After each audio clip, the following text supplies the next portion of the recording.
દરેક સળગતા દીવા નીચે અંધકાર હોય છે. દરેક રાત પાછળ એક પરોઢ હોય છે. લોકો મુશ્કેલી જોઈને ડરી જાય છે, પરંતુ દરેક મુશ્કેલી પાછળ સત્યની પરોઢ હોય છે. હંમેશા તેમની નજીક જ ન રહો જેઓ તમને ખુશ રાખે છે. ક્યારેક તેમની નજીક પણ જાઓ જેઓ તમારા વિના ખુશ ન રહી શકે.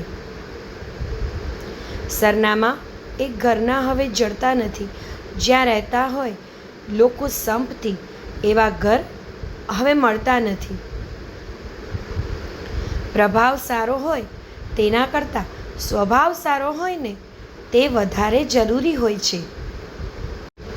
મુશ્કેલ પરિસ્થિતિનો સામનો કરતી વખતે એક નવી સંપત્તિનો વિકાસ થાય છે, જેનું નામ છે આત્મબળ. સાહેબ, સ્વર્ગ તો અહીંયા જ છે. તમે ખાલી 2 વાતની ગણતરી કરવાનું છોડી દો, પોતાનું દુઃખ અને બીજાનું સુખ. એક સ્મિતનો અર્થ 1000 શબ્દો હોઈ શકે છે, પરંતુ તે 1000 સમસ્યાઓને છુપાવી શકે છે. ખાઈમાં પડેલો બચી શકે, પણ અદેખાઈમાં પડેલો એ તો ક્યારેય ન બચી શકે.